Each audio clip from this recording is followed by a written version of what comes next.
café, peut-être qu'un objectif intermédiaire serait d'aller en finale, mais c'était la CAN. Il a osé, il est allé chercher la Coupe d'Afrique.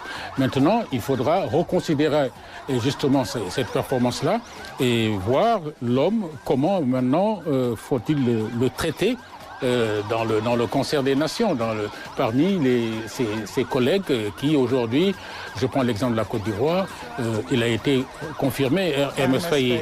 Et à quelle hauteur, je ne veux pas le dire parce que c'est un costumé. De toute façon, aujourd'hui, c'est la consécration, eh bien, la victoire, le mérite lui revient.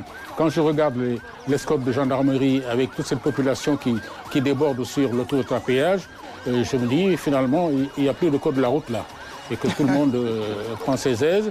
C'est ça qu'on voit sur ces images-là, que le cortège qui file vers le point de départ de la parade à hauteur de la Patte d'Oie est en train de sécuriser le passage.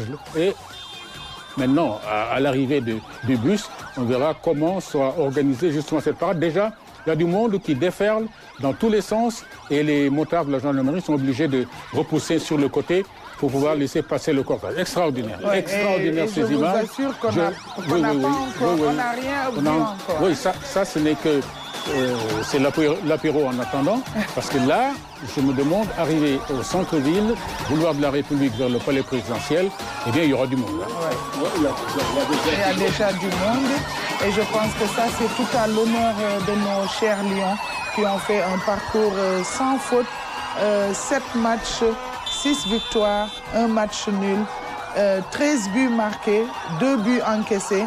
Le Sénégal est vraiment un beau champion. Et vu du bus impérial, vous avez tout un genre kaléidoscope de ce que le Sénégal représente. Aujourd'hui, c'est à l'unisson, c'est toute la population qui sort et qui fête. Je disais tantôt que c'est un jour de gloire. Oui, c'est un jour de triomphe aussi. Et même les écoles, les établissements scolaires n'ont pas... ont eu chômé et payé aujourd'hui, en tout cas ceux de Dakar. Oui, ils ont été très inspirés, les responsables des ministres de l'Éducation nationale, en ouvrant les vannes. Et là, on a lâché le chevaux, là. Ça y est, c'est parti. Je vois que la sécurité a du travail à faire. Et il est quelle heure? Il est 13h. On est loin du point d'arrivée. Et que, je veux dire, aujourd'hui, ça va être un grand défi. Eh oui, en tout cas, à Dakar, je pense qu'au fur et à mesure que le cortège approche, il y aura encore beaucoup plus de monde.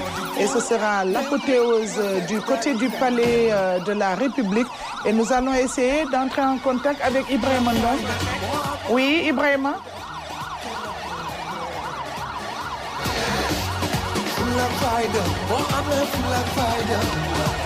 Ibrahima Ndong... Ibrahima, vous nous entendez?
Cambérène, monté, fidèle.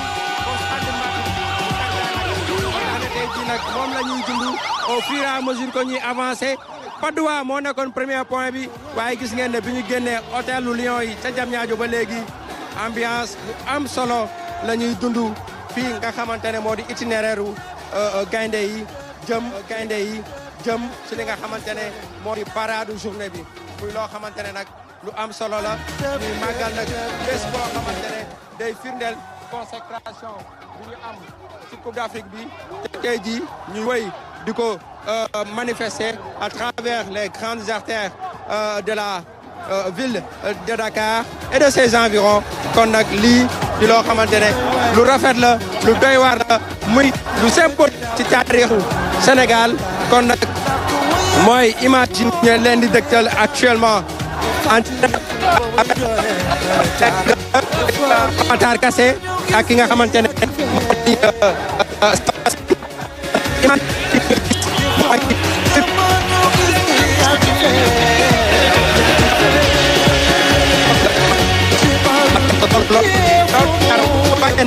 c'est tout simplement à tout seigneur tout honneur gars yi génn nañ teeru nañ gaynde yi woon leen ne respecté bi nga xamante ne moom ngeen ko jox moo waral ñu